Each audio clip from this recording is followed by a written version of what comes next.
motif yang kedua, entah mengapa komplotan para pembunuh tersebut mentargetkan masa pemenjaraan saya minimal hingga melewati pemilu 2024. Padahal terbersit pun dalam pikiran tidak ada, apalagi rencana menjadi pesaing mereka dalam kontestasi politik tersebut. Saya tidak punya agenda merebut kekuasaan mereka, tetapi komplotan tersebut sudah sangat mencintai kehidupan dunia. Maka secara psikologi sudah menjadi seperti Firaun yang ketakutan kekuasaannya hilang, hingga memerintahkan pembunuhan terhadap bayi-bayi Bani Israel dan memfitnah Nabi Musa alaihissalam sebagai orang yang memecah belah bangsa pimpinan Firaun. Kembali ke perkara aku, saya tidak habis pikir dan dibuat menjadi seperti orang paling tolol sedunia dengan modus operandi tuduhan terlibat terorisme terhadap diri saya. Sebab cara kerja menjadikan saya tersangka yang dilanjutkan dengan penangkapan hingga digelarnya perkara ini sudah tidak lagi mengindahkan hukum yang berlaku di NKRI. Justru aparat penegak hukumlah yang melakukan pelanggaran hukum.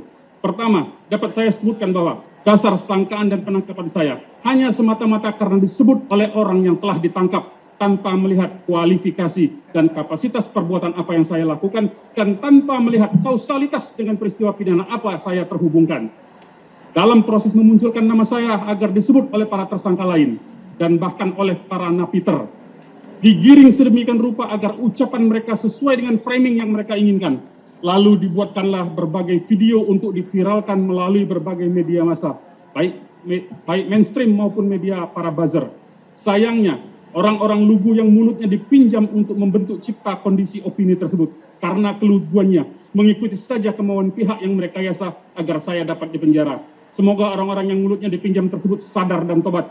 Kedua, rekayasa yang dilakukan melalui permainan logikal falasi, yaitu dengan menciptakan opini seolah-olah FPI adalah organisasi yang terhubung dengan jaringan terorisme, dengan memunculkan data-data yang tidak ada kaitan dengan FPI secara organisasi. Jadi, nampak jelas sekali rekayasa yang dilakukan secara sistematis tersebut pada bab selanjutnya akan saya uraikan secara lebih detail. Mengapa ini perlu saya ungkapkan pada kesempatan eksepsi ini? Walau saya sudah bisa menduga, nanti pada replik akan dijawab bahwa ini bukan materi eksepsi. Namun kebenaran akan sebuah fakta harus disampaikan sejak awal. Dan seharusnya hukum yang berdasarkan pada nilai-nilai ketuhanan, berkeadaban, berperi kemanusiaan, dan berkeadilan haruslah menghentikan perkara-perkara yang syarat dengan rekayasa sejak awal. Sehingga sumber daya negara tidak dihabiskan untuk hal-hal yang di luar kepentingan penegakan hukum. Hukum di Indonesia haruslah mengabdi kepada keadilan, kemanusiaan, dan keberadaban sebagai implementasi dari Pancasila. Bukan malah jadi instrumen penguasa untuk menangkapi dan memenjarakan pihak-pihak yang kritis terhadap penguasa. Kecuali negara ini sudah menjadi negara yang menganut paham totalitarianisme dan fasisme, yang melarang warga negara untuk bersikap kritis dan melakukan kritik konstruktif. Sekali lagi, saya ingin sampaikan bahwa apabila kita nilai berdasarkan ilmu hukum, seharusnya perkara ini tidak sampai harus dijalankan persidangan. Pada saat proses penyidikan pun, orang yang masih waras akal dan pikirannya serta memiliki nurani, pasti tidak akan melanjutkan proses hukum tersebut. Kedua, sebab musabab saya dijadikan target. Majelis Hakim yang mulia, penuntut umum yang terhormat, dan tim penasihat hukum yang saya banggakan. Pada bagian ini saya ingin menunjukkan di muka persidangan ini bahwa bermula dari pernyataan saya yang membela korban pembantaian keji tidak berkemanusiaan dalam kasus pembantaian 6 orang pengawal Habib Rizik yang menyebabkan dimulainya diri saya dijadikan target untuk dipenjarakan. Sebelum saya membantah pernyataan sepihak dalam kasus extrajudicial killing pengawal Habib Rizik, alhamdulillah saya aman-aman saja. Dan sejak saya menyatakan bahwa para pengawal Habib Rizik tidak memiliki senjata api, maka ramai orang-orang suruhan komplotan para pembantai melaporkan saya ke polisi dengan tujuan untuk memenjarakan saya. Opini pun digalang oleh komplotan pembunuh tersebut secara masif melalui berbagai media massa, baik media massa mainstream maupun media sosial. Cara kerja cipta kondisi dengan permainan opini melalui orang-orang suruhan untuk membuat laporan polisi, lalu operasi media untuk memblow up hal tersebut sudah jamak dilakukan oleh komplotan pembunuh yang memiliki kekuasaan powerful. Berikut contoh-contoh dari permainan yang mereka lakukan. Ini saya kutip contoh-contoh berita. Saya bacakan judulnya. FPI bantah serang polisi. Kami tidak punya akses senjata api. Saya mohon nanti Majelis Hakim memperhatikan tanggal-tanggal berita ini di-upload, dipublikasi. Karena ini urutannya jelas sekali, mulai dari bulan 12. Yang kedua, berita yang kedua. Munarman dipolisikan usai sebut 6 laskar FPI tak bersenjata. Kemudian berita ketiga, Munarman dilaporkan ke polisi karena bela 6 laskar FPI yang tewas. Kemudian yang keempat, diperkirakan diperkarakan karena bela 6 Laskar FPI. Munarman, saya lapor kepada Allah. Kemudian berita yang kelima saya kutip sebagai contoh dan bukti konkret.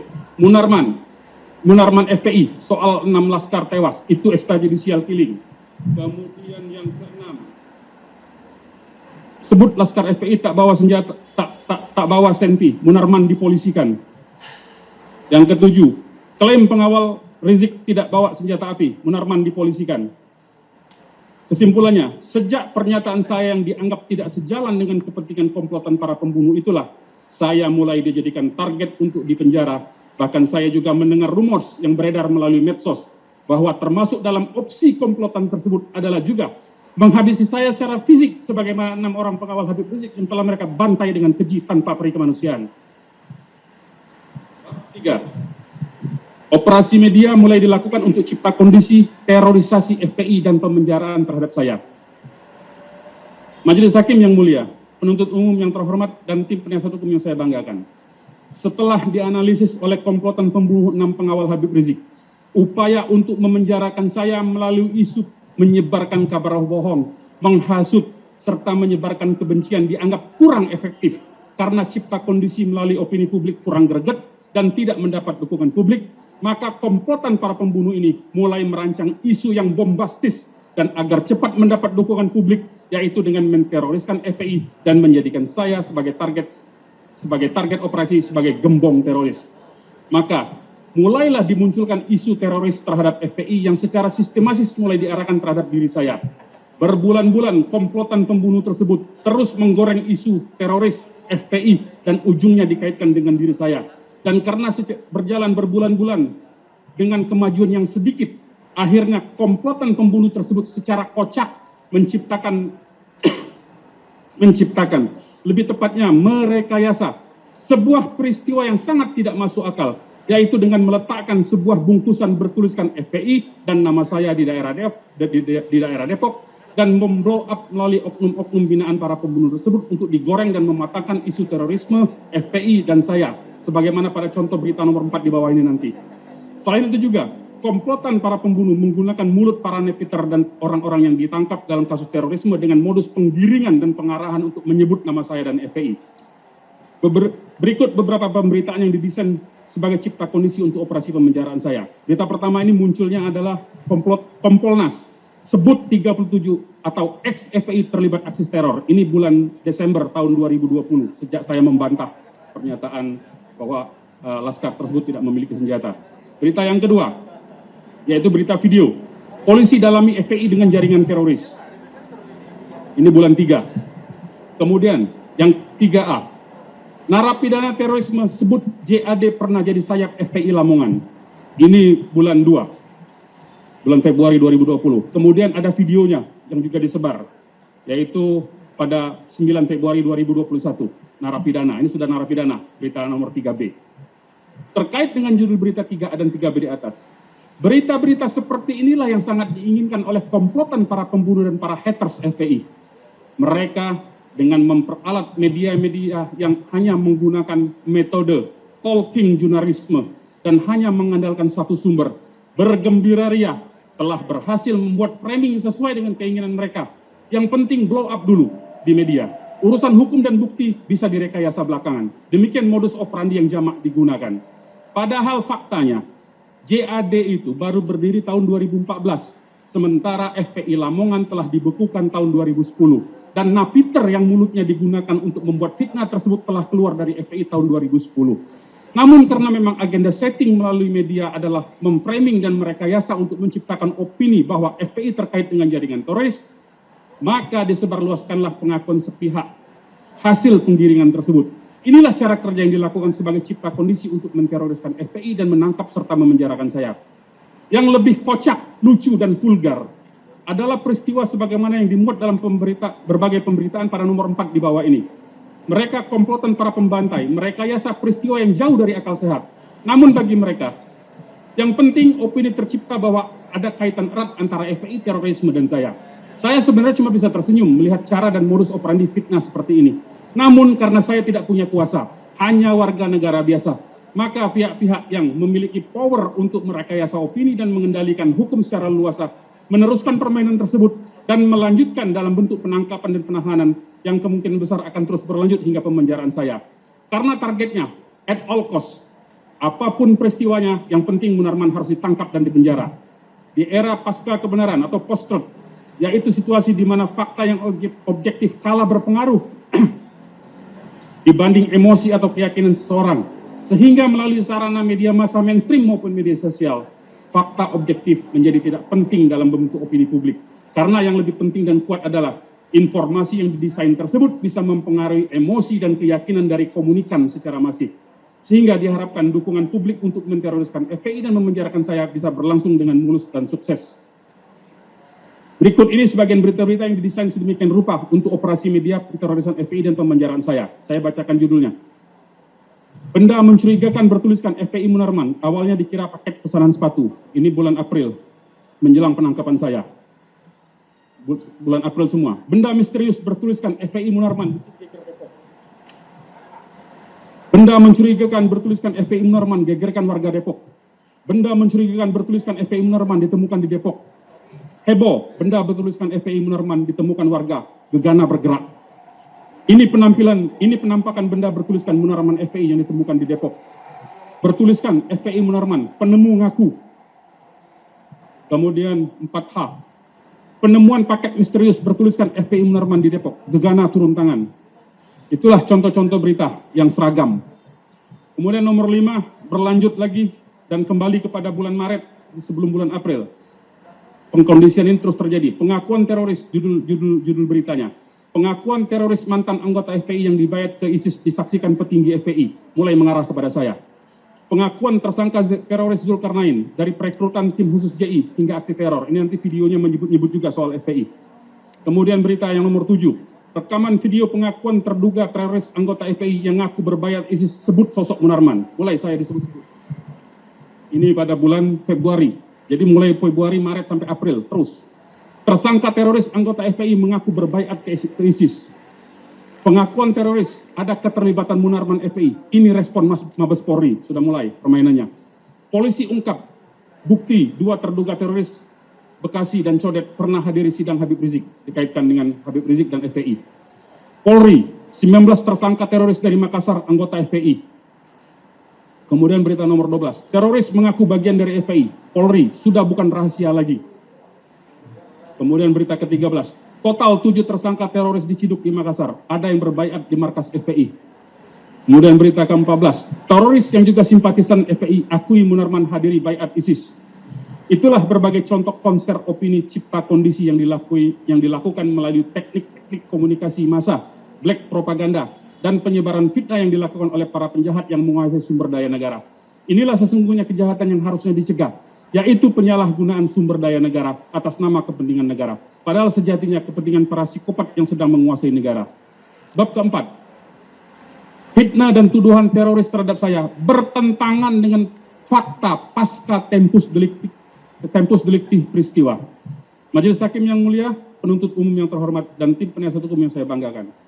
Alasan utama penangkapan terhadap diri saya dalam perkara ini adalah karena saya menghadiri diskusi publik di UIN Syarif Hidayatullah Ciputat tahun 2014. Menjadi narasumber pada seminar dan diskusi di Makassar tahun 2015 dan menjadi narasumber dalam diskusi publik di UIN Sumatera Utara, Medan tahun 2015. Yang salah satu narasumbernya juga di Medan ini adalah pejabat utama Polda Sumut dan bahkan biaya sewa gedung dan konsumsi biaya dibiayai oleh Polda Sumut selaku pejabat utama tersebut saat itu.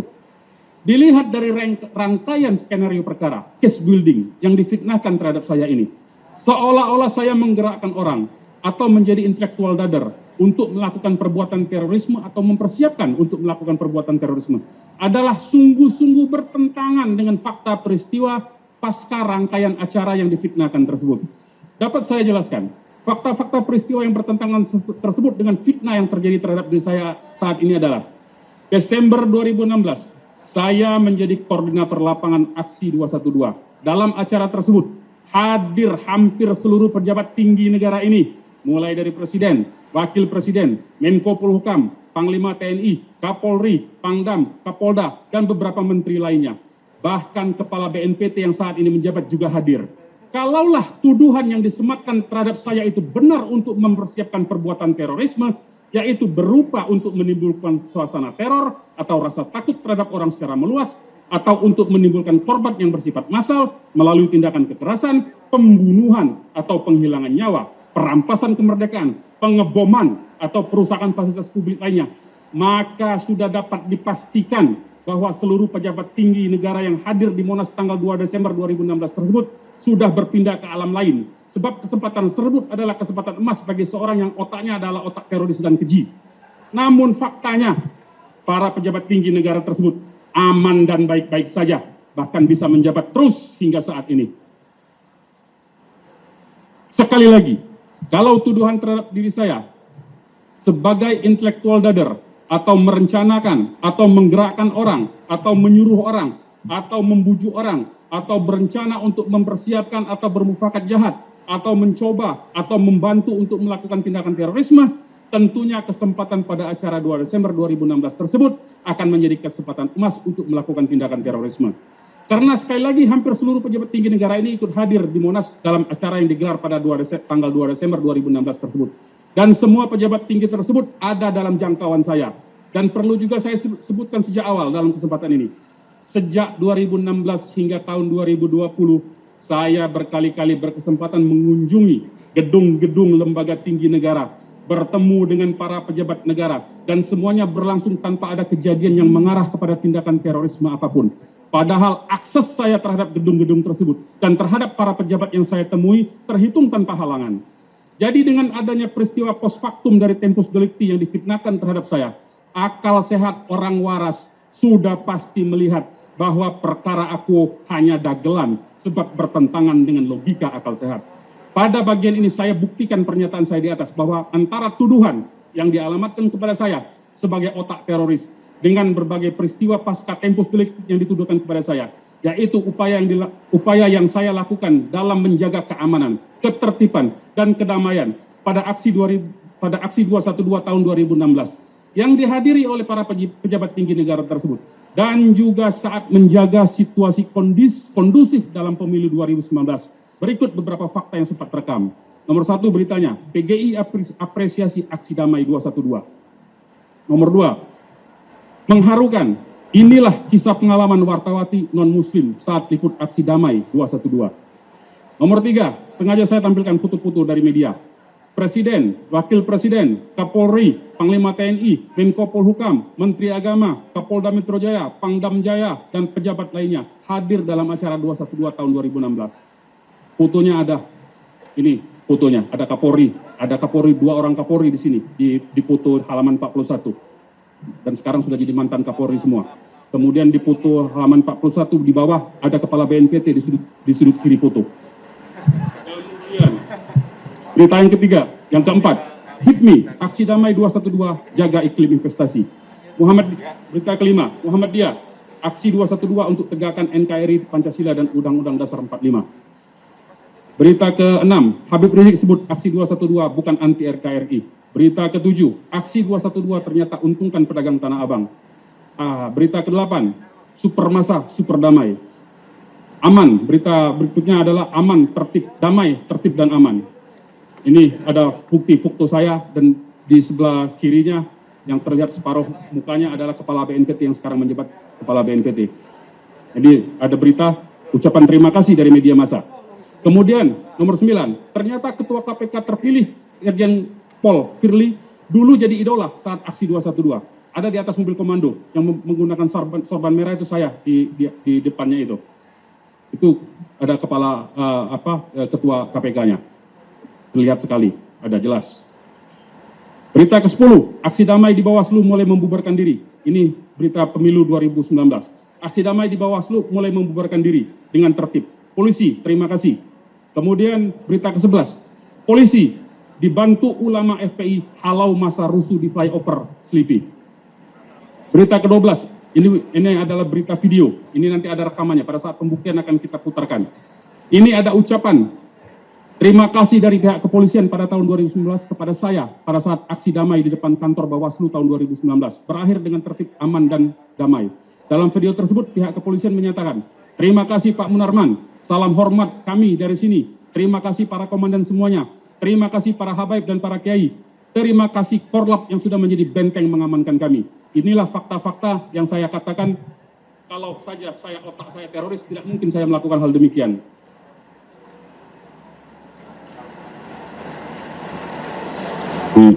Halamannya terulang lagi.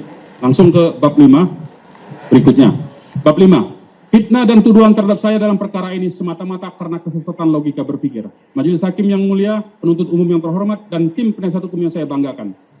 Dari segi logika berpikir, maka sangat terlihat bahwa kesesatan dalam logika berpikir yang melalui kekuatan paksa dan kewenangan yang disalahgunakan mentargetkan saya harus dipenjara.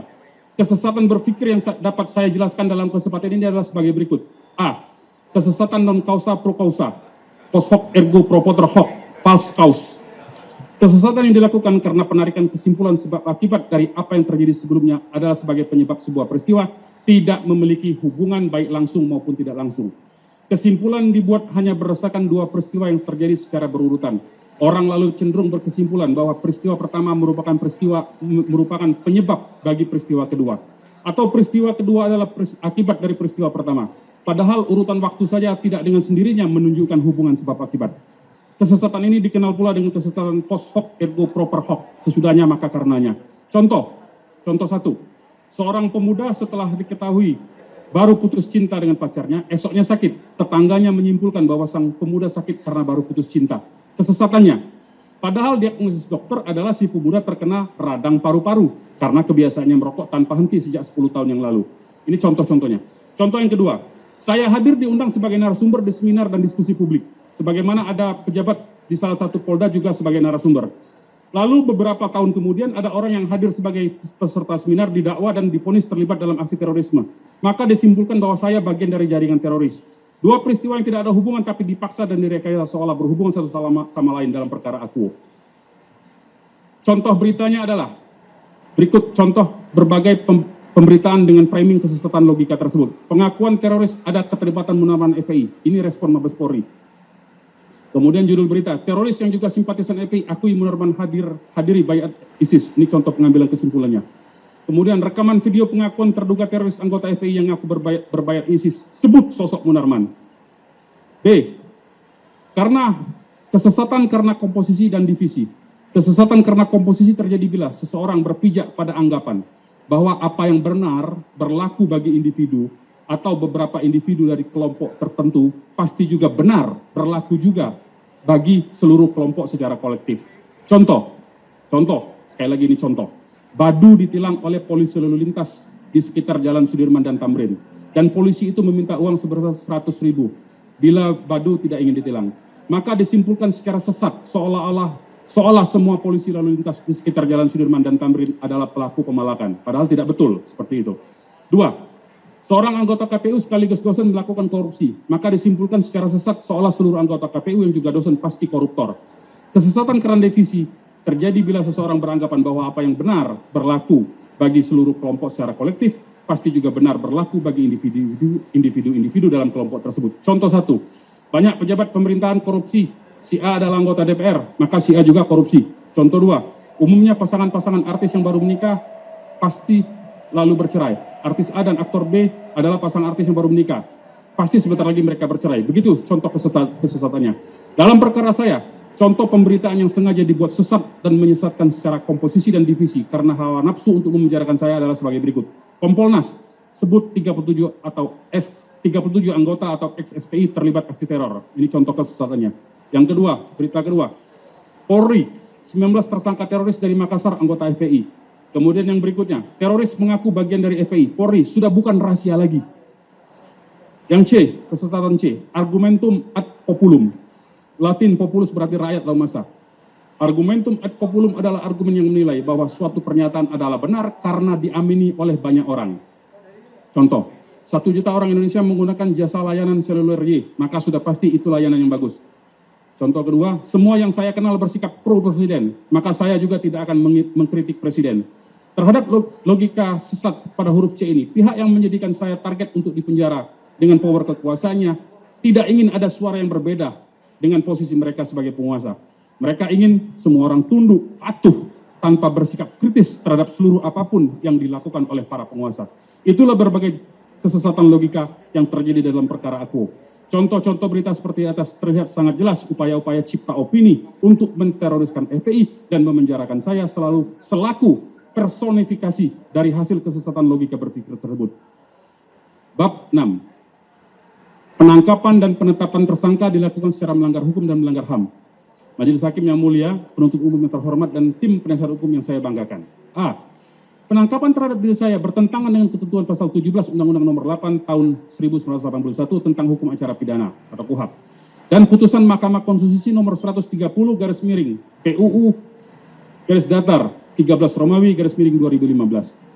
Pada hari Selasa, tanggal 27 April 2021, sekitar pukul 15.30 saya telah ditangkap oleh Densus 88 Anti Teror Mabes Polri di kediaman saya yang beralamat di Perumahan Modern Hill, Cinangka, Pamulang, Tangerang Selatan. Penangkapan yang dilakukan oleh Densus 88 Anti Teror Mabes Polri terhadap saya dilakukan secara sewenang-wenang dan tidak sesuai dengan ketentuan hukum acara. Karena saya belum pernah dipanggil untuk melakukan pemeriksaan pendahuluan sebagai calon tersangka. Bahkan saya belum pernah menerima surat pemberitahuan dimulainya penyidikan atau SPDP. Penangkapan yang dilakukan terhadap diri saya juga bukan termasuk kategori tertangkap tangan. Karena peristiwa yang dituduhkan terhadap diri saya terjadi 6 tahun yang lalu. Jauh dari keadaan tertangkap tangan, dan saya bukan termasuk DPO. Dengan demikian, tindakan penangkapan terhadap saya bertentangan dengan ketentuan pasal 17 Undang-Undang Nomor 8 Tahun 1981 tentang Hukum Acara Pidana dan putusan Mahkamah Konstitusi Nomor 130 garis miring PUU garis datar 13 Romawi garis miring 2015. Perlu diketahui bahwa setelah operasi media untuk cipta kondisi terorisasi FPI dan pemenjaraan terhadap saya dilakukan sebagaimana telah dikemukakan di atas. Kemudian pada tanggal 15 April 2021, seseorang yang bernama Imam Subandi melakukan fitnah dan tuduhan keji terhadap saya dengan melaporkan saya kepada Densus 88 Anti Teror Mabes Polri sebagaimana laporan polisi nomor LP garis miring A garis miring 143 garis miring 4 Romawi garis miring 2021 garis miring SPKT garis miring Densus Aktif Polri tanggal 15 April 2021. Dan pada tanggal yang sama juga Direktur Penyidikan Detasmen Khusus 88 Anti Teror Polri menerbitkan surat pemberitahuan dimulainya penyidikan atau SPDP nomor B garis miring 172 garis miring 4 Romawi garis miring res titik 6.1 garis miring 2021 garis miring Densus yang ditujukan kepada Jaksa Agung Muda Tindak Pidana Umum Kejaksaan Agung Republik Indonesia. Anehnya, dalam SPDP tersebut tercantum nama saya sebagai penerima tembusan, tetapi faktanya sampai dengan saya ditangkap tanggal 27 April 2021, saya tidak pernah menerima SPDP tersebut. Padahal jarak waktu penerbitan SPDP dengan penangkapan saya yaitu 13 hari. Sehingga sebetulnya penyidik memiliki cukup waktu untuk memberikan SPDP dan memanggil saya.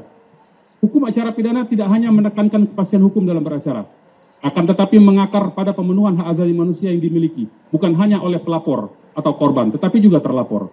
Nuansa pentingnya pemenuhan hak asasi manusia tampak dengan jelas mulai dari pertimbangan dibentuknya KUHAP. Secara khusus angka pertama, Indonesia sebagai negara hukum tidak berarti menggunakan hukum untuk menindas hak asasi manusia, melainkan sebaliknya untuk menjaga agar hak asasi tersebut tidak dilanggar. Hak asasi manusia menjadi isu sentral yang diatur sejak amandemen Undang-Undang Dasar.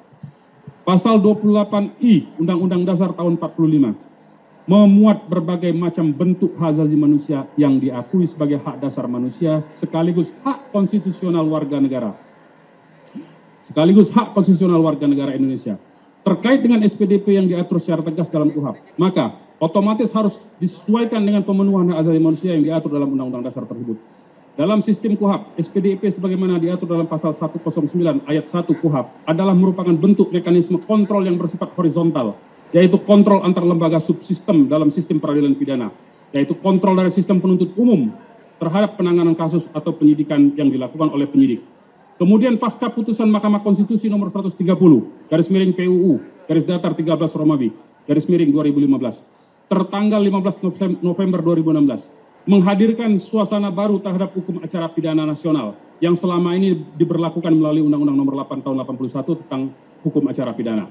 Hal baru yang diberikan dalam putusan Akuo terletak dalam hal penyampaian SPDP. Semula hanya disampaikan oleh penyidik kepada penuntut umum pasal 109 ayat 1 KUHAP. Telah berubah. Sistem peradilan pidana tersebut dinilai mengesampingkan keadilan karena tidak memberikan informasi kepada para pihak, terutama pelapor dan terlapor tentang SPDP yang ada. Menurut putusan Mahkamah Konstitusi nomor 130 garis miring PUU garis datar 13 Romawi garis miring 2015, penyidik wajib memberitahukan dan menyerahkan SPDP kepada penuntut umum, terlapor, dan korban atau pelapor dalam waktu paling lambat 7 hari setelah dikeluarkannya surat perintah penyidikan. Dengan demikian, pemberian SPDP kepada terlapor in kasus saya adalah juga bersifat wajib, diberitahukan dan diserahkan dalam waktu paling lambat 7 hari setelah dikeluarkannya surat perintah penyidikan.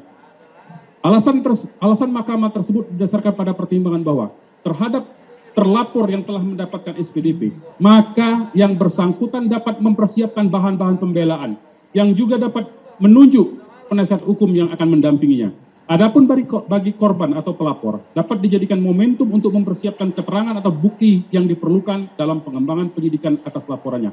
Pertimbangan tersebut sesuai dengan kepentingan melindungi dan memelihara keseimbangan antara pelapor dan terlapor. Penting dicermati, Mahkamah menyebutkan subjek terlapor, bukan tersangka. Hal ini bermakna bahwa SPDP melalui surat penetapan tersangka.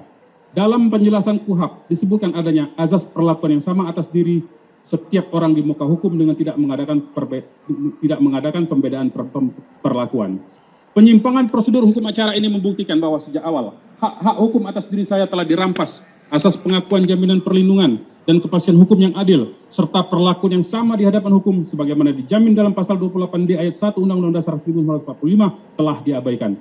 Sekalipun saya ditangkap dengan dasar tuduhan melakukan tindak pidana terorisme, tetapi penangkapan tersebut harus tetap dilakukan dengan menjunjung tinggi prinsip hak asasi manusia, sebagaimana ketentuan pasal 28 ayat 3 Undang-Undang Nomor 5 Tahun 2018 tentang pemberantasan tindak pidana terorisme yang menyebutkan pelaksanaan penangkap orang yang diduga melakukan tindak pidana terorisme sebagaimana dimaksud pada ayat 1 dan ayat 2 harus dilakukan dengan menjunjung tinggi prinsip hak asasi manusia. Selain itu, dalam pemberantasan terorisme sekalipun, tidak ada pasal yang membenarkan main tangkap terhadap peristiwa yang tidak tertangkap tangan atau baru saja melakukan tindak pidana atau ditetapkan sebagai DPO.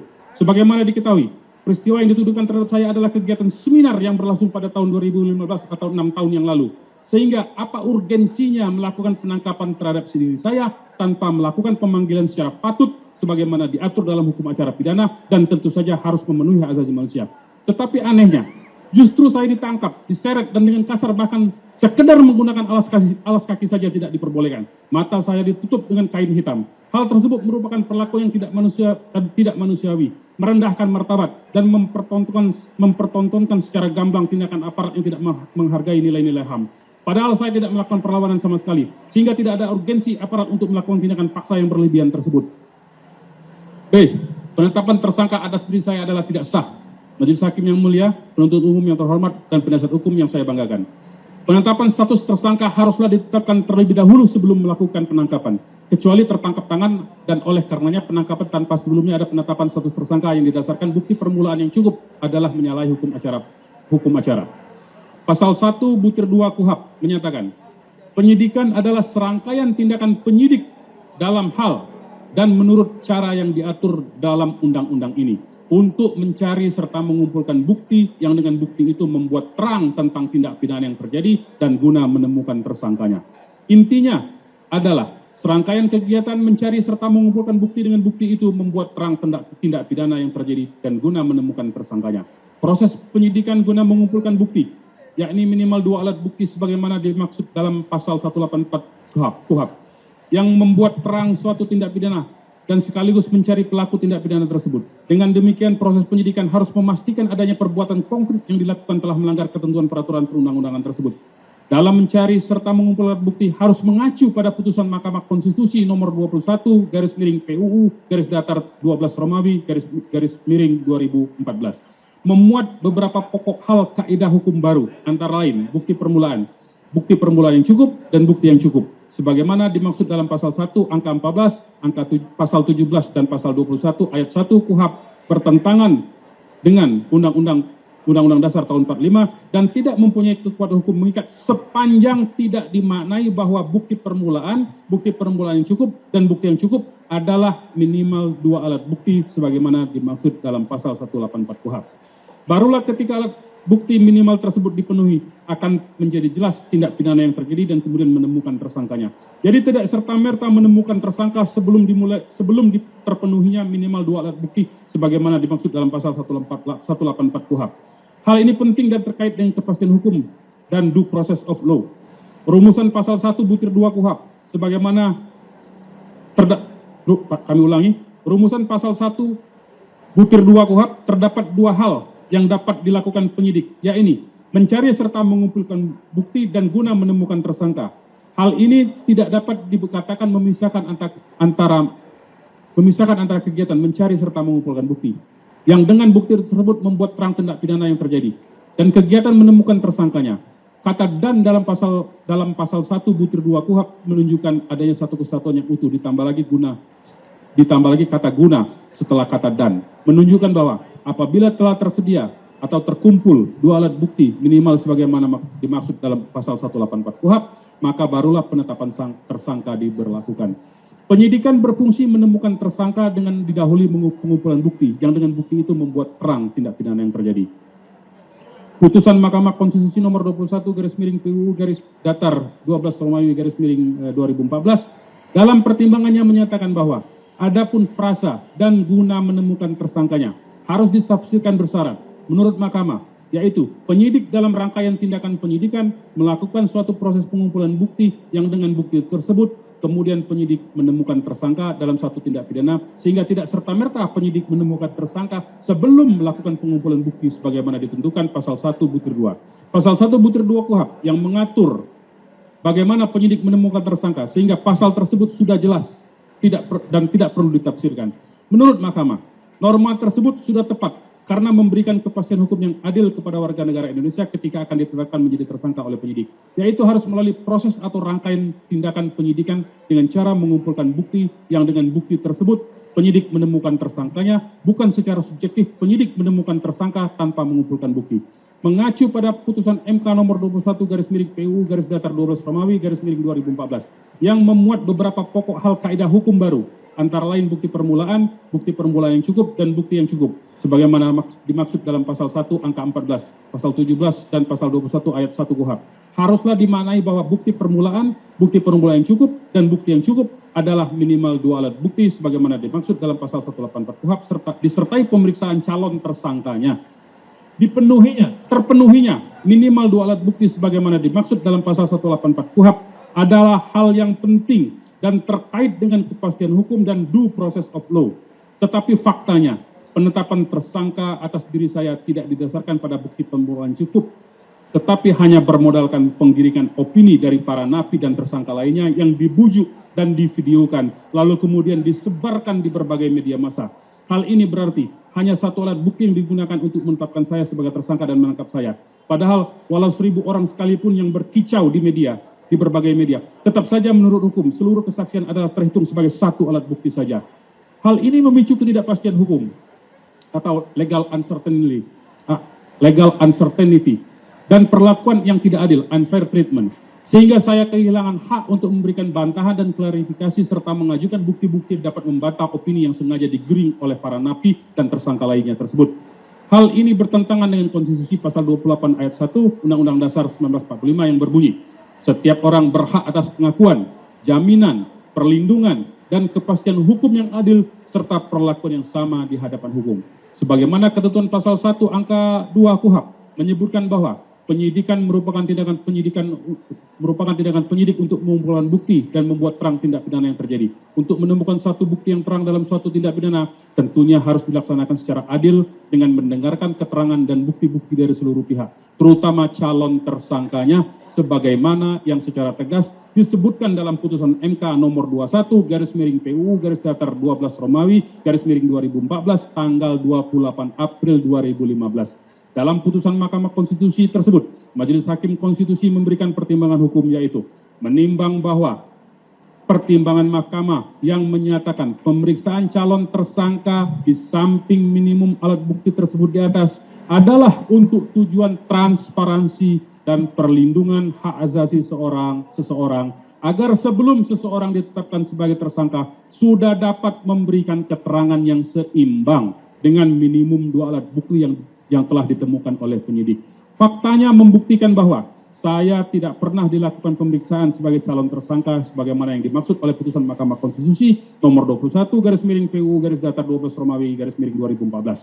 Dengan demikian penetapan status tersangka terhadap saya adalah cacat hukum dan oleh karenanya penetapan status tersangka tersebut harus dibatalkan.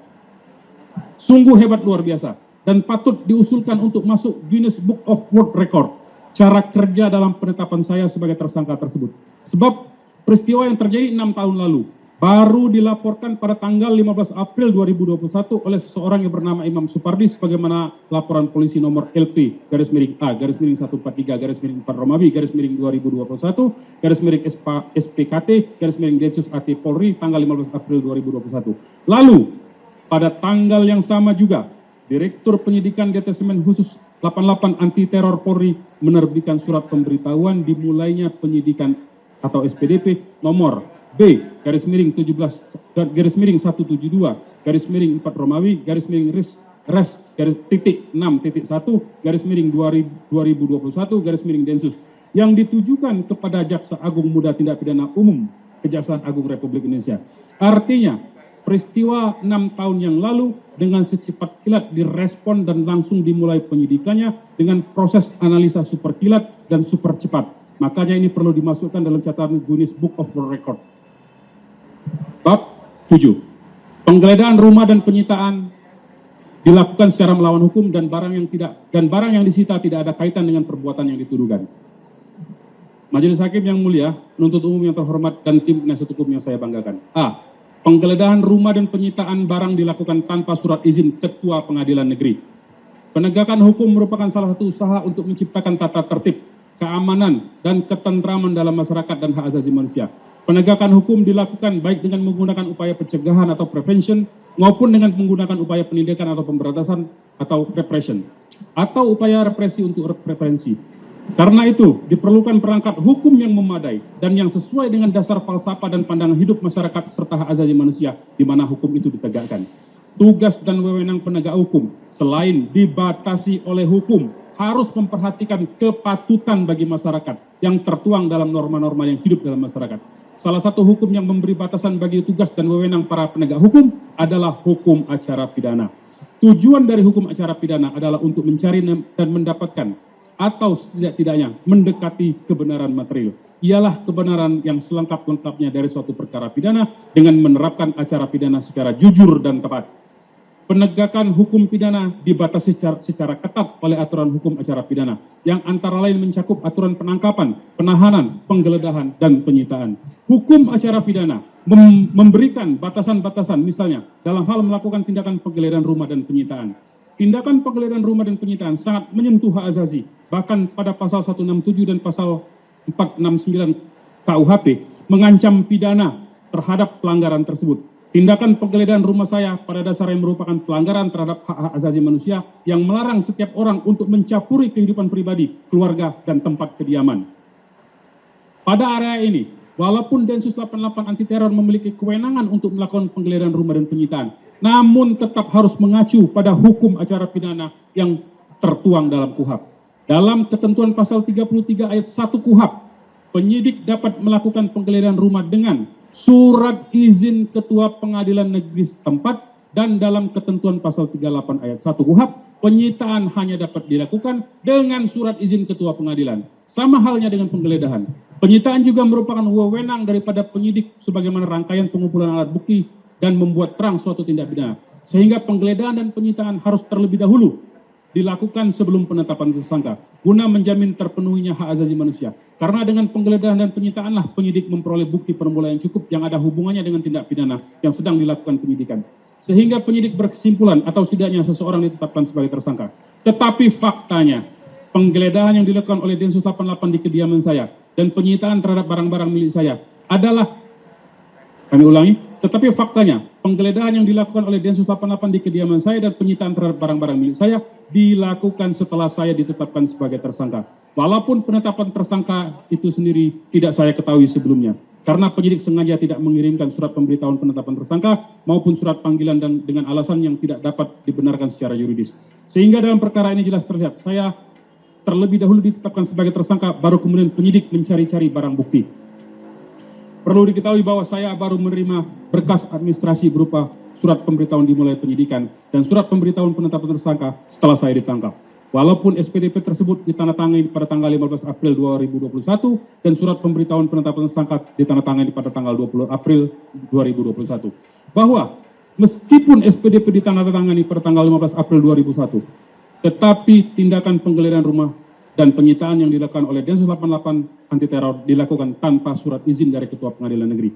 Padahal jika merujuk pada tanggal ditandatanganinya SPDP dengan tanggal dilakukannya penggeledahan rumah saya, penggeledahan rumah dan penyitaan, yaitu tanggal 27 April 2021, maka penyidik memiliki waktu yang sangat cukup untuk mendapatkan izin dari Ketua Pengadilan Negeri.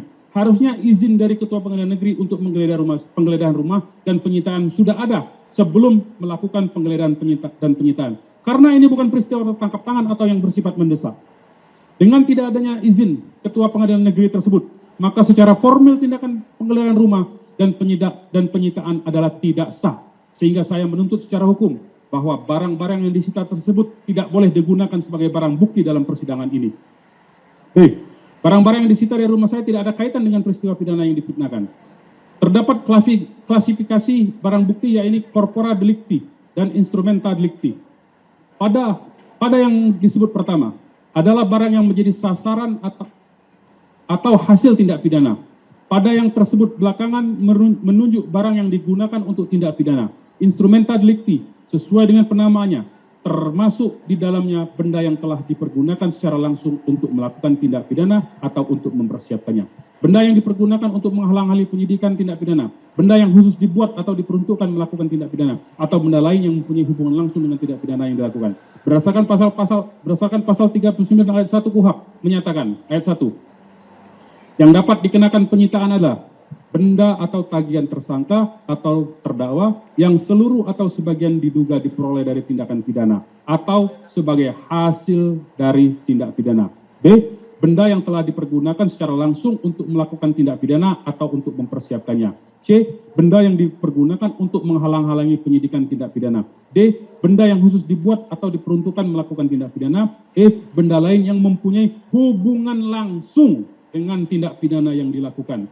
Dalam perkara ini, penyitaan barang-barang di rumah saya berupa buku-buku koleksi perpustakaan pribadi saya adalah suatu kekonyolan yang nyata. Bagaimana mungkin literatur menjadi barang bukti, instrumenta delicti dalam dugaan tindak pidana terorisme?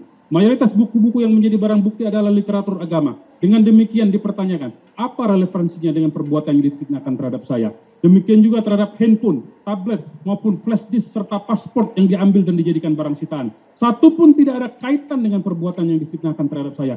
Karena semua barang yang disita tersebut saya dapatkan jauh setelah tahun 2015. Barang-barang yang disita dari rumah saya tersebut tidak ada kaitan dengan peristiwa pidana yang difitnahkan. Semuanya bukan dari hasil kejahatan apapun dan bukan digunakan untuk melakukan kejahatan, bukan juga untuk menghalangi penyidikan.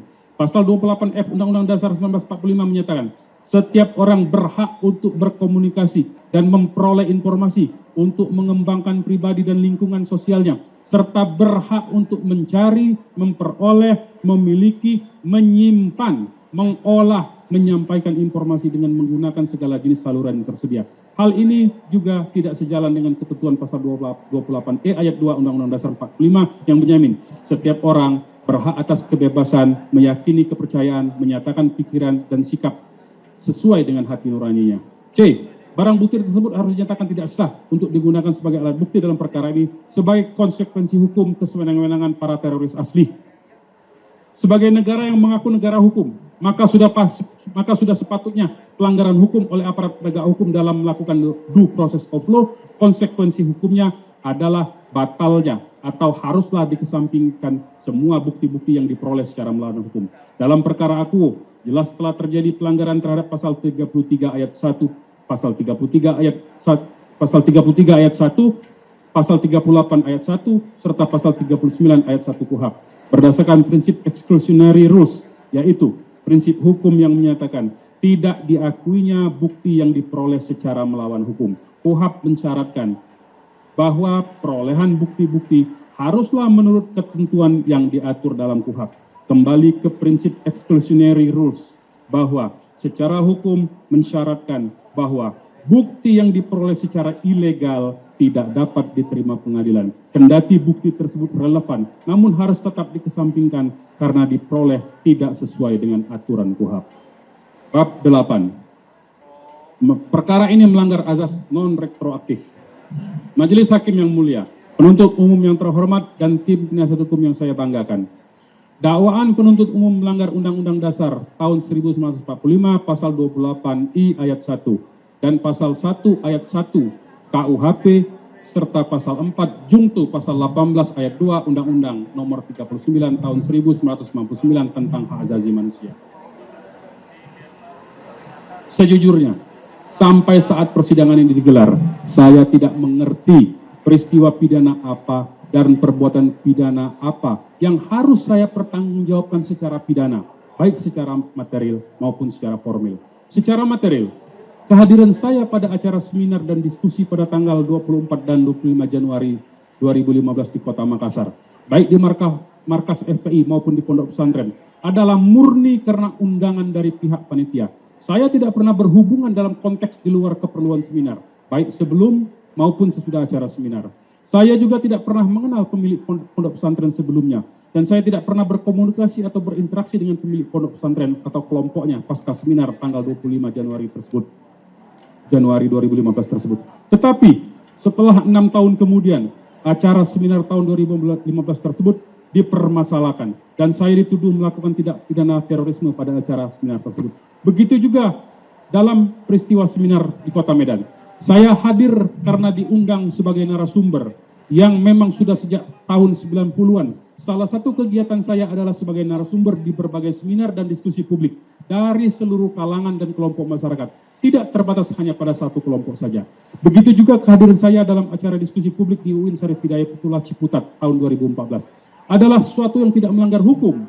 Bila saya merasa perlu untuk mendapat informasi dari suatu acara diskusi atau seminar, maka saya hadir saja. Apalagi kebetulan UIN Syarif Hidayatullah adalah salah satu jalur saya dalam pulang pergi dari rumah yang sekitar, saya ulangi, begitu juga kehadiran saya dalam acara diskusi publik di UIN Syarif Hidayatullah Ciputat tahun 2014 adalah sesuatu yang tidak melanggar hukum. Bila saya merasa perlu untuk mendapatkan informasi dari suatu acara diskusi atau seminar, maka saya hadir saja. Apalagi kebetulan UIN Syarif Hidayatullah adalah salah satu jalur saya dalam pulang pergi dari rumah saya yang di sekitar UIN Syarif Hidayatullah. Selain itu juga, secara hukum, tidak ada pelanggaran hukum apapun yang saya lakukan pada kegiatan tanggal 6 Juli 2014 tersebut. Berdasarkan hukum sebagaimana dalam surat dakwaan penuntut umum pada halaman 42. Tertulis resolusi PBB tentang ISIS tanggal 15 Agustus 2014. Penetapan Ketua Pengadilan Negeri Jakarta Pusat tanggal 11 Oktober 2014. Dan surat Republik Arab Suriah pada tanggal 3 September 2014. Bagaimana mungkin secara hukum peristiwa yang terjadi sebelum ada ketentuan hukumnya dipaksakan dan dikualifikasi seolah-olah sebagai perbuatan pidana? Adalah sangat lucu bila dalam proses penyidikan dan proses penuntutan hal ini tidak dipahami oleh aparat penegak hukum. Argumen ini berlaku juga secara mutatis mutandis terhadap dakwaan kedua dan ketiga. Secara material, substansi yang saya paparkan dalam seminar tanggal 24 dan 25 Januari 2015 adalah hanya terkait masalah. 1. Indonesia adalah medan dakwah. Sebagaimana dituliskan dalam surat dakwaan halaman 16, baris ketiga dari bawah. Dengan demikian, jelas apa yang saya sampaikan adalah justru untuk mengedepankan dakwah di Indonesia. 2. Peta kondisi umat Islam yang masih belum paham syariat. 3. Kewajiban dakwah hanya pada sedikit orang, yaitu orang yang menguasai ilmu. 4. Level atau jenis syariat yang berlaku pada kewajiban individu dan ada syariat yang hanya bisa dijalankan oleh negara, seperti fungsi hukum dan hisbah. Dengan maksud dan tujuan agar peserta seminar tidak memiliki persepsi untuk menjalankan secara individual syariat yang bebannya ada pada sistem ketatanegaraan, agar tidak terjadi main hakim sendiri yang justru menimbulkan masalah baru. Berdasarkan fakta peristiwa yang saya sampaikan di atas, maka secara material adalah sangat aneh dan di luar akal sehat apabila tiba-tiba saya dikaitkan dengan kelompok teror dan peristiwa teror, apalagi antara peristiwa seminar dengan peristiwa terorisme yang dikaitkan terhadap saya, tidak ada hubungan hukum kausalitas sama sekali. Demikian juga dengan tuduhan menyembunyikan informasi tentang peristiwa terorisme. Peristiwa terorisme apa yang terjadi saat seminar dan diskusi tersebut? Sungguh bagi saya, tuduhan ini adalah sangat tidak masuk akal. Saya ulangi, sungguh bagi saya, tuduhan ini adalah tidak masuk akal dan di luar nalar yang sehat. Bagaimana bisa dikaitkan? Di luar konteks seminar, saya tidak pernah berbicara, berkomunikasi, atau bentuk interaksi lainnya dengan kelompok yang dituduh terlibat terorisme tersebut. Bahwa apa yang saya sampaikan pada diskusi publik dan seminar, baik di Makassar maupun di Medan, adalah merupakan hasil analisis berdasarkan dokumen yang valid dan kebebasan menyatakan pendapat serta menyampaikan informasi sebagaimana yang dijamin oleh Konstitusi RI pasal 28 ayat 2 dan pasal 28F Undang-Undang Dasar 1945. Kemudian secara formil, perbuatan yang dituduhkan terhadap saya sebagaimana surat dakwaan penuntut umum yaitu pasal 14 junto pasal 7, pasal 15 junto pasal 7, pasal 13 huruf C, Peraturan Pemerintah Pengganti Undang-Undang RI Nomor 1 Tahun 2002 tentang pemberantasan tindak pidana terorisme yang telah ditetapkan menjadi undang-undang dengan Undang-Undang RI Nomor 15 Tahun 2003 tentang penetapan Peraturan Pemerintah Pengganti Undang-Undang Nomor 1 Tahun 2002 tentang pemberantasan tindak pidana terorisme menjadi undang-undang, junto Undang-Undang RI Nomor 5 Tahun 2018 tentang perubahan atas Undang-Undang Nomor 15 Tahun 2003 tentang penetapan Peraturan Pemerintah Pengganti Undang-Undang Nomor 1 Tahun 2002 tentang pemberantasan tindak pidana terorisme menjadi undang-undang. Sebagaimana telah saya jelaskan di atas, bahwa tempus delicti, fitnah yang terjadi terhadap saya, yaitu acara diskusi dan seminar yang berlangsung pada tahun 2014 dan 2015. Lalu pada tahun 2018, Undang-Undang Terorisme telah diubah, yang diantaranya mengubah norma pasal 14 dan pasal 15. Jika kita cermati penulisan undang-undang dalam surat dakwaan penuntut umum dituliskan JO, Undang-Undang RI Nomor 5 Tahun 2018 tentang perubahan atas Undang-Undang Nomor 15 Tahun 2003 tentang penetapan Peraturan Pemerintah Pengganti Undang-Undang Nomor 1 Tahun 2002 tentang pemberantasan tindak pidana terorisme menjadi undang-undang. Bahwa JO merupakan kependekan dari Jungto menurut Kamus Hukum yang ditulis JCT Simorangkir, Rudi Teriun dan JT Prasetyo. JO berarti Jungto, bertalian dengan, berhubungan dengan. Dengan penulisan seperti itu, maka penuntut umum menggunakan atau mengaitkan atau menghubungkan dengan norma pasal 14 dan pasal 15 Undang-Undang Nomor 5 Tahun 2018. Artinya penuntut umum memperlakukan surut Undang-Undang Nomor 5 Tahun 2018 terhadap peristiwa yang didakwakan terjadi pada tahun 2014 dan 2015. Bahwa dalam surat dakwaan, semua peristiwa yang diuraikan sebelum tahun 2018, tetapi dalam dakwaan menyebutkan junto Undang-Undang Nomor 5 Tahun 2018. Ini artinya memperlakukan surut ketentuan Undang-Undang 2018 terhadap peristiwa sebelum tahun 2018. Dalam kesempatan ini saya ingin mengingatkan bahwa aturan mengenai kekuatan berlakunya hukum pidana menurut tempus delicti dalam hukum pidana merupakan aturan yang sangat fundamental. Dikatakan fundamental karena aturan ini menentukan berlaku tidaknya suatu aturan pidana terhadap suatu tindak pidana yang dilakukan pada waktu tertentu.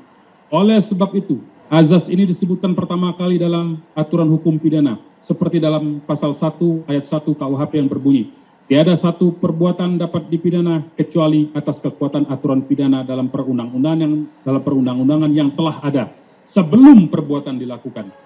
Salah satu konsekuensi dari ketentuan pasal 1 ayat 1 KUHP adalah larangan memberlakukan surut suatu perundang-undangan pidana atau non-retroaktif. Larangan pemberlakuan azas retroaktif ini didasarkan pada pemikiran, satu, untuk menjamin kebebasan individu dari kesewenang-wenangan penguasa, dan dua, pidana itu juga sebagai paksaan psikis, teori psikologi ruang dari Anselm von Feuerbach, yaitu dengan adanya ancaman pidana, penguasa berusaha mempengaruhi jiwa si calon pembuat untuk tidak berbuat. Bahwa hak untuk tidak dituntut atas dasar hukum yang berlaku surut adalah hak asasi manusia yang tidak dapat dikurangi dalam keadaan apapun, sebagaimana yang termaktub dalam pasal 28 I ayat 1 Undang-Undang Dasar 1945 yang menyatakan hak untuk hidup, hak untuk tidak disiksa, hak untuk tidak diperiksa, hak kemerdekaan pikiran dan hati nurani, hak beragama, hak untuk tidak diperbudak, hak untuk diakui sebagai pribadi di hadapan hukum, dan hak untuk tidak dituntut atas dasar hukum yang berlaku surut adalah hak asasi manusia yang tidak dapat dikurangi dalam keadaan apapun. Maka, ini bukan saja pelanggaran terhadap undang-undang, tapi sudah merupakan pelanggaran terhadap konstitusi pasal 28I ayat 1 yang menyatakan hak untuk tidak dituntut atas dasar hukum yang berlaku surut adalah hak asasi manusia yang tidak dapat dikurangi dalam keadaan apapun. Norma ini mengandung pengertian bahwa kondisi apapun, termasuk perang, bencana alam, keadaan darurat, ataupun atas nama extraordinary, tetap saja dilarang menuntut dengan menggunakan norma undang-undang yang diberlakukan secara surut. Teknik penuntut umum dengan cara mencantumkan Undang-Undang Nomor 5 tahun 2015 dengan penulisan jungto berarti memberlakukan surut Undang-Undang Nomor 5 tahun 2015 terhadap perbuatan yang secara tegas disebutkan terjadi tahun 2014, 2015, dan 2017 sebagaimana dalam surat dakwaan. Sehingga dengan demikian, dakwaan tersebut telah bertentangan dengan pasal 1 KUHP dan Konstitusi RI. Konsekuensi dari metode penulisan jungto tersebut adalah batalnya surat dakwaan demi hukum dan demi konstitusi. Hal ini bukan sekedar kesalahan teknik penulisan atau sekedar masalah yang bersifat ringan teknis semata. Namun hal ini adalah merupakan prinsip dasar dalam cara menyelenggarakan negara tanpa melanggar HAM warga negara, di mana HAM yang dilanggar tersebut adalah bersifat non-derogable rights. Non-derogable rights adalah hak asasi manusia yang tidak dapat dikurangi dalam keadaan apapun. Non-derogable rights dirumuskan dalam perubahan Undang-Undang Dasar 1945 pasal 28I ayat 1 yang menyatakan sebagai berikut: hak untuk hidup, hak untuk tidak disiksa, hak untuk hak kemerdekaan pikiran dan hati nurani, hak beragama, hak untuk tidak diperbudak, hak untuk diakui sebagai pribadi di hadapan hukum, dan hak untuk tidak dituntut atas dasar hukum yang berlaku surut adalah hak asasi manusia yang tidak dapat dikurangi dalam keadaan apapun. Asas non-retroaktif sudah tidak dapat disimpangi, apalagi dilanggar, dengan telah dicantumkannya prinsip tersebut pada pasal 28I Undang-Undang Negara Republik Indonesia tahun 1945. Bahkan sebelum non-derogable rights dirumuskan dalam Undang-Undang Dasar 45, sudah ditegaskan pula dalam TAP MPR nomor 17/MPR tahun 1998 tentang hak asasi manusia. Pasal 7 yang menyebutkan hak untuk hidup, hak untuk tidak disiksa, hak kemerdekaan pikiran, hati nurani, hak beragama, hak untuk tidak diperbudak, hak untuk diakui sebagai pribadi di hadapan hukum, dan hak untuk tidak dituntut atas dasar hukum yang berlaku surut adalah hak asasi manusia yang tidak dapat dikurangi dalam keadaan apapun atau non-derogable. Sesuai dengan pasal 28I Undang-Undang Dasar 1945, International Covenant Civil and Political Rights atau ICCPR menyatakan hak-hak yang sama sekali tidak boleh dikurangi karena sangat mendasar, yaitu satu Romawi, hak atas hidup, rights to life, hak nomor 2, hak bebas dari penyiksaan, rights to be free from torture, nomor 3, hak bebas dari perbudakan, right to be free from slavery, nomor 4, hak bebas dari penahanan karena gagal memenuhi perjanjian atau hutang, nomor 5, hak bebas dari pemidanaan yang berlaku surut, nomor 6, hak sebagai subjek hukum, nomor 7, hak atas kebebasan berpikir, keyakinan, dan agama. Negara-negara pihak yang melakukan pelanggaran terhadap hak-hak dalam jenis ini seringkali akan mendapat kecaman sebagai negara yang telah melakukan pelanggaran serius hak asasi manusia, gross violation of human rights. Sama halnya dengan ICCPR, the European Convention of Human Rights, dan the American Convention of the Human Rights, terdapat hak non-derogable right umum. Beberapa pendapat menyebutkan the core of rights, hak inti, dari non-derogable rights berjumlah 4, adalah hak untuk hidup, hak untuk bebas dari penyiksaan dan perlakuan yang tidak manusiawi atau merendahkan atau hukuman lainnya, hak untuk bebas dari perbudakan dan penghambaan, dan hak untuk bebas dari penerapan retroaktif hukum pidana. Hak-hak ini juga dikenal sebagai norma internasional yang harus ditaati atau just cogent norms.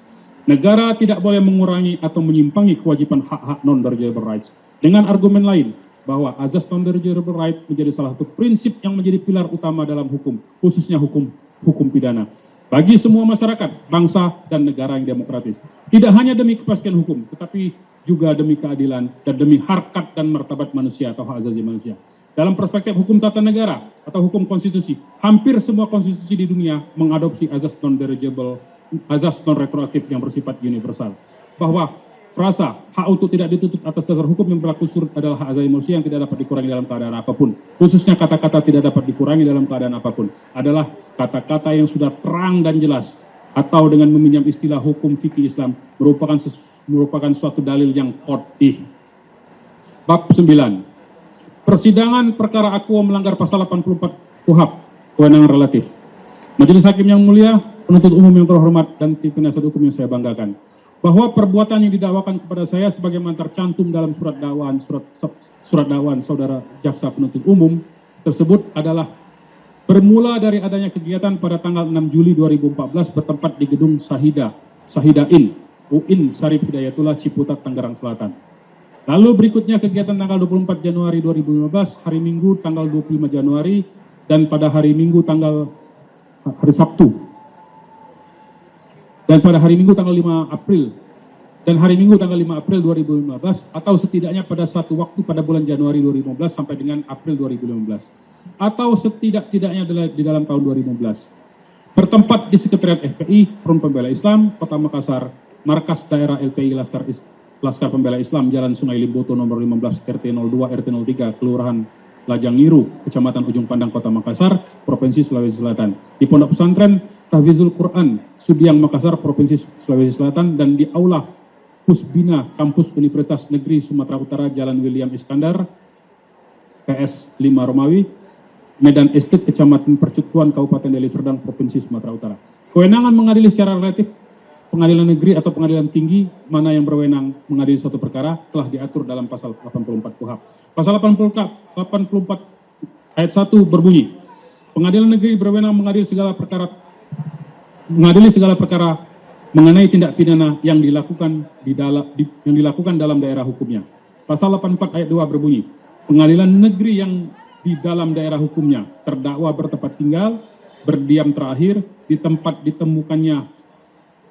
ia diketemukan atau ditahan, hanya berwenang mengadili perkara terdakwa tersebut apabila tempat kediaman sebagian besar saksi yang dipanggil lebih dekat pada tempat pengadilan negeri itu daripada tempat kedudukan pengadilan negeri yang di dalam daerahnya tindak pidana itu dilakukan.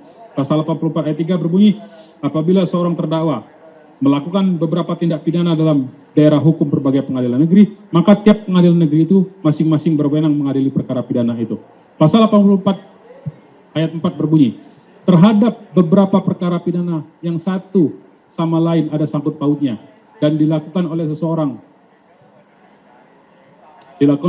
dalam daerah hukum berbagai pengadilan negeri, diadili oleh masing-masing pengadilan negeri dengan ketentuan dibuka kemungkinan penggabungan perkara tersebut. Bertitik tolak dari ketentuan yang dirumuskan dalam pasal tersebut mengandung azas bahwa pengadilan negeri di mana tindak pidana itu dilakukan di wilayah hukumnya yang berwenang mengadili atau disebut prinsip locus delicti. Bahwa prinsip yang paling dasar dalam hukum pidana dalam hal mengadili suatu perkara adalah di mana tempat kejadian perkara itu terjadi. Dan prinsip ini adalah prinsip yang berlaku universal. Berdasarkan alasan keamanan pun, untuk dapat mendukung pengusulan pemindahan lokasi persidangan ke Pengadilan Negeri Jakarta Timur, tidak ditemukan alasan berdasar yuridis formil yang dijadikan alasan bagi Mahkamah Agung RI untuk menunjuk Pengadilan Negeri Jakarta Timur. Ketua Mahkamah Agung RI dalam surat nomor 134 /KMA/SK /6 Romawi /2021 tanggal 29 Juni 2021 tentang penunjukan Pengadilan Negeri Jakarta Timur untuk memeriksa dan memutus perkara akuo hanya menyebutkan Pengadilan Negeri Jakarta Timur dipandang memenuhi syarat untuk ditetapkan atau ditunjuk sebagai tempat untuk mengadili perkara akuo. Mahkamah Agung RI tidak menerangkan syarat seperti apa yang dimaksud sehingga Pengadilan Negeri Jakarta Timur dipandang tepat dan sesuai alasan yuridis formil mengadili perkara ini. Saya perhatikan, masalah kompetensi relatif ini sudah berulang kali dilanggar, bahkan terkesan telah dijadikan modus untuk mempermudah paket penghukuman terhadap seorang terdakwa dan pihak yang mengatur dalam tanda kutip, dan mendesain untuk terjadinya pelanggaran yang berulang tanpa alasan hukum yang hak ini adalah pihak yang merasa berkuasa secara hukum, di mana pihak tersebut atas alasan pemegang kewenangan keamanan dan ketertiban merasa berhak mengintervensi dan mengatur lembaga yudikatif. Padahal lembaga yudikatif adalah salah satu cabang kekuasaan yang menjadi pilar untuk mengontrol pihak eksekutif agar dalam menjalankan mandat undang-undang tidak melakukan berbagai pelanggaran hukum dalam melaksanakan kewenangannya. Bagi saya tidak masalah diadili di pengadilan manapun. Yang saya persoalkan adalah konsekuensi secara ketatanegaraan, di mana sebuah institusi yang notabene merupakan subsistem dari eksekutif yang tindak tanduknya dalam menjalankan kewenangan yang diberikan undang-undang tidak tak terbatas alias tidak absolut, justru mampu mengintervensi pemegang kekuasaan lainnya dalam cabang eksekutif. Ini akan menjadi presiden buruk bagi keruntuhan sistem hukum nasional di Republik ini. Kepatuhan terhadap hukum seharusnya dicontohkan oleh lembaga-lembaga penegak hukum dalam due process of law, agar peradaban bangsa ini dapat meningkat menjadi peradaban yang berkemanusiaan dan yang berkeadilan. Bab 10. Surat dakwaan tidak cermat, tidak jelas, dan tidak lengkap. Majelis Hakim yang mulia, penuntut umum yang terhormat, dan tim penasihat hukum yang saya banggakan. Dakwaan tidak cermat, tidak jelas, dan tidak lengkap. Berbicara mengenai surat dakwaan, mayoritas dari kita terbiasa langsung tertuju pada ketentuan pasal 142 ayat 2 huruf A dan B serta pasal 142 ayat 3 KUHP. Jika pasal 142 ayat 2 huruf A adalah syarat formil suatu surat dakwaan, maka huruf B merupakan syarat materialnya. Fatalnya KUHP tidak menjelaskan mengenai maksud syarat formil dan material tersebut, terutama maksud surat dakwaan harus cermat, jelas, dan lengkap.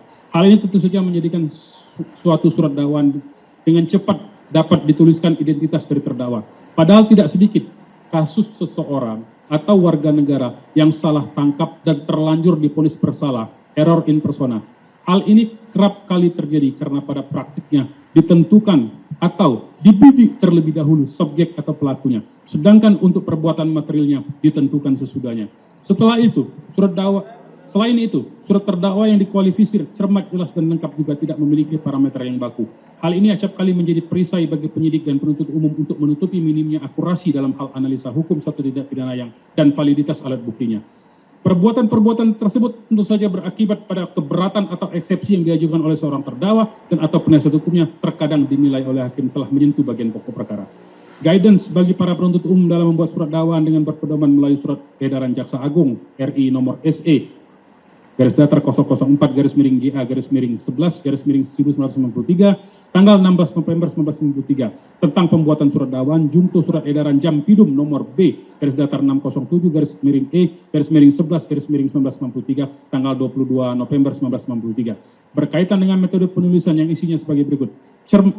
Cermat, uraian yang didasarkan pada ketentuan pidana terkait tanpa adanya kekurangan atau kekeliruan yang menyebabkan surat dakwaan batal demi hukum atau dapat dibatalkan atau dinyatakan tidak dapat diterima. It often leak procurat.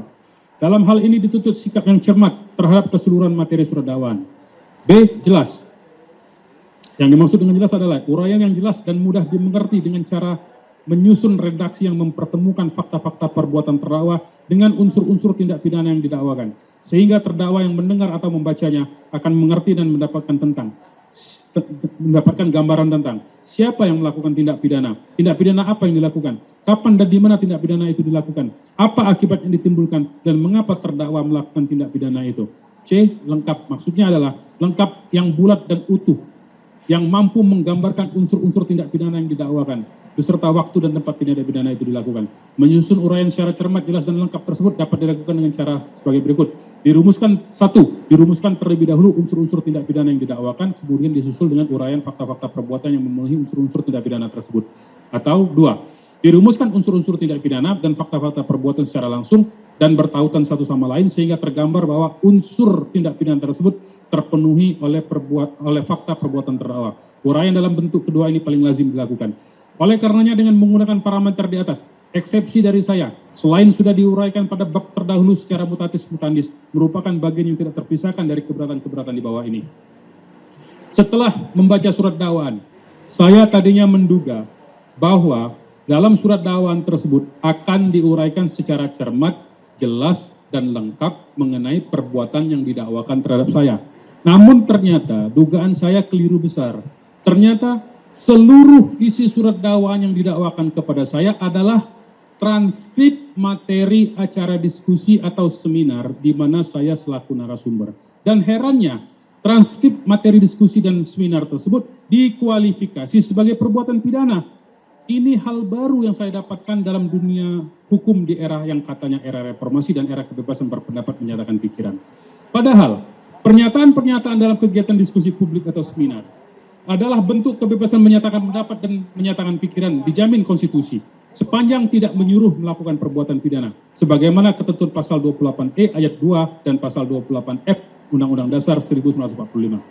Selain transkrip materi seminar yang dijadikan surat dakwaan, ternyata transkrip tersebut mengandung banyak kesalahan.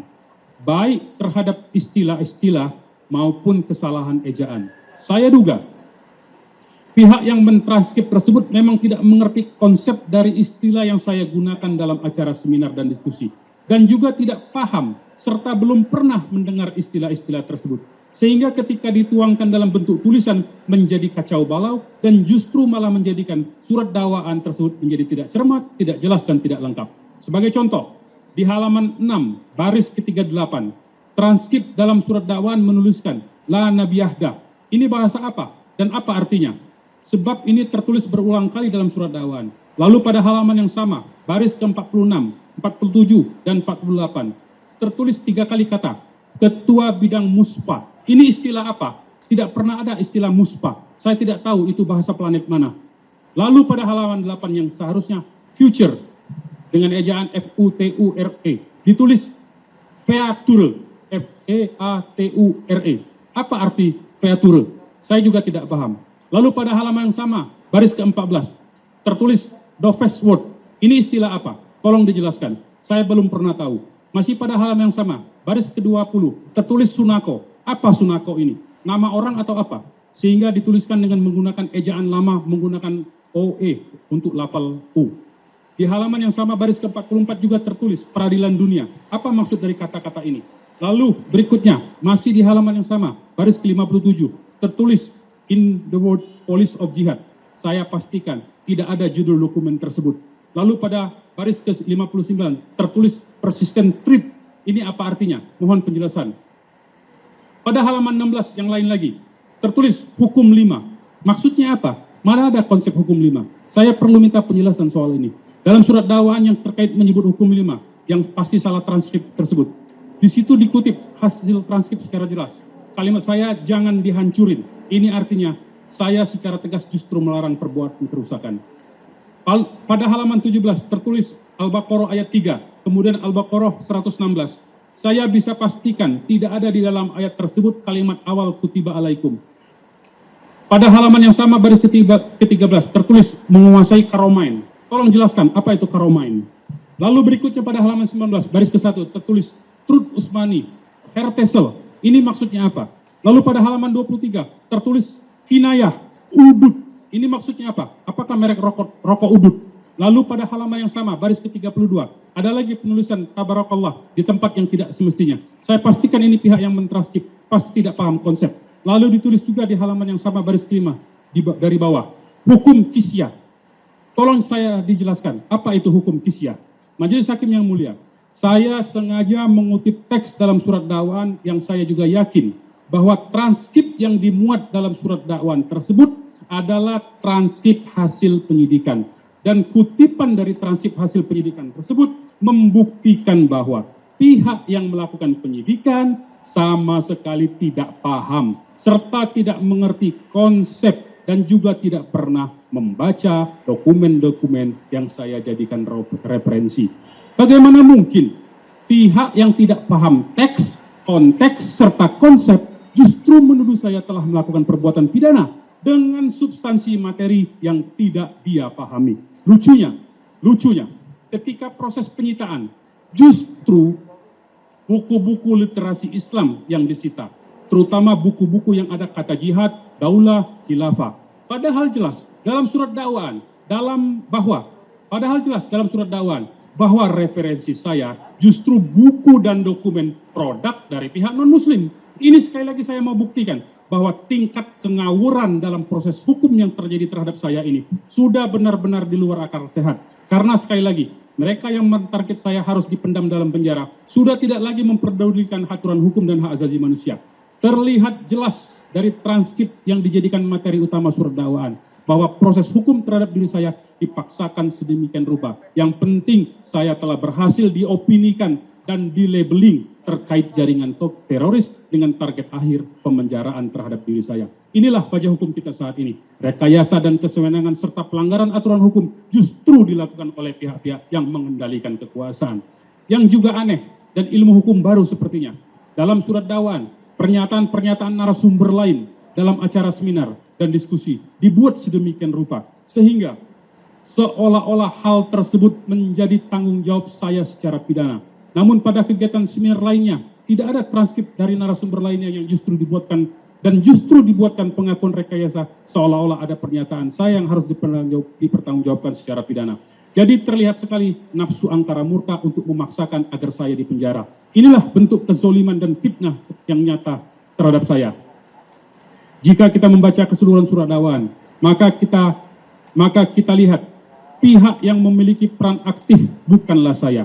Tertulis dengan jelas dalam surat dakwaan bahwa justru saksi Muhammad Akbar Muslim atau Abdi dan saksi Roni Samsuri yang aktif dalam merencanakan, mempersiapkan, menggerakkan, dan membantu terselenggaranya kegiatan-kegiatan tersebut. Bahkan permufakatan yang diambil dalam rapat-rapat persiapan kegiatan tersebut sama sekali tidak melibatkan saya sebagai terdakwa saat ini. Oleh sebab itu, maka keberatan pertama saya adalah dakwaan jaksa penuntut umum error in persona, sebab ternyata dalam surat dakwaan tidak menguraikan secara jelas dan cermat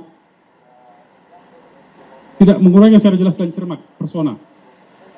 Saya ulangi, sebab ternyata dalam surat dakwaan tidak ini harus dicoret, mohon maaf majelis, dicoret persona yang ini, sebab dalam surat dakwaan tidak menguraikan secara jelas dan cermat peran saya selaku perencana, penggerak, ataupun yang bermufakat jahat atau perbantuan dalam tindak pidana terorisme. Selain itu juga dalam surat dakwaan tidak menguraikan secara jelas dan cermat bagaimana saya menyembunyikan informasi dan informasi peristiwa terorisme apa yang saya sembunyikan. Selain daripada itu, dakwaan penuntut umum dalam uraiannya tidak dapat menunjukkan kedudukan dan posisi saya dalam suatu jaringan atau organisasi teroris dengan kekhasan yang bersifat clandestine. Hal ini dapat kita cermati dari surat dakwaan aku, yaitu 1. Seminar yang saya hadiri dan saya menjadi pematerinya bersifat terbuka, bukan clandestine, dan diketahui halayak ramai. Jadi tidak ada satupun informasi yang dapat disembunyikan. 2. Pemateri dalam seminar di Medan juga salah satunya berasal dari kepolisian. Hal ini otomatis diketahui dan diawasi oleh pihak kepolisian. 3. Keseluruhan persiapan kegiatan, baik rapat-rapat maupun pengambilan keputusan, tidak satupun melibatkan saya sebagaimana isi dakwaan penuntut umum. Justru isi dakwaan penuntut umum sendiri telah menguraikan aktor-aktor yang aktif merencanakan sebelum dan sesudah mengundang saya sebagai pemateri. Padahal kalau kita baca penjelasan umum Perpu nomor 1 tahun 2002, Undang-Undang nomor 15 tahun 2003 maupun Undang-Undang nomor 5 tahun 2018, terlihat jelas karakter dari tindak pidana terorisme yang disebut sebagai kejahatan serius, yaitu targetnya aparat negara atau penduduk sipil secara acak, juga fasilitas publik, objek vital strategis dan sebagainya. Disebutkan juga dalam penjelasan umum bahwa tindak pidana terorisme memiliki kekhasan yang bersifat clandestin, yaitu rahasia, diam-diam, dan gerakan bawah tanah. Namun, semua karakter dan kekhasan tersebut tidak diuraikan dengan cermat dan jelas, tidak diuraikan dengan cermat, jelas, dan lengkap dalam surat dakwaan. Justru dalam surat dakwaan malahan tergambar bahwa saya hanya diundang sebagai narasumber. Kegiatan yang saya hadiri semua bersifat terbuka, bukan kegiatan clandestin, dan tidak ada permufakatan untuk melakukan kejahatan terorisme. Terkait target aparat negara, sebagaimana penjelasan saya pada bab 4 sebelumnya, yang merupakan satu kesatuan dari nota keberatan ini, bahwa tidak ada satupun aparat atau pejabat tinggi negara yang satu helai rambutnya rusak pada acara yang telah saya paparkan di atas. Terima kasih tim JPU yang telah memudahkan saya dalam membantah dakwaan aku.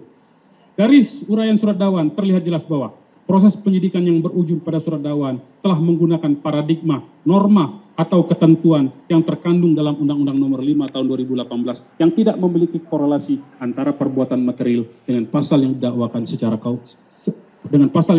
serta kausalitas dalam terciptanya suatu delik. Artinya, tanpa ada peran saya pun, keseluruhan peristiwa itu akan tetap terlaksana.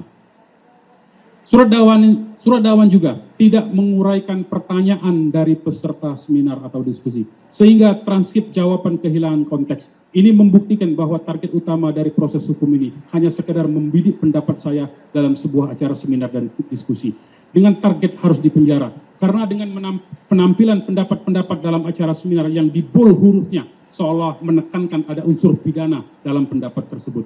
Padahal bila didengarkan secara langsung apa yang saya utarakan pada acara seminar dan diskusi adalah berdasarkan pada dokumen dan informasi yang ada rujukannya. Sayangnya, pihak yang merekayasa perkara ini tidak paham konsep, konteks, dan teks yang saya kemukakan dalam acara seminar dan diskusi, sehingga pendapat dijadikan materi untuk pertanggungjawaban pidana.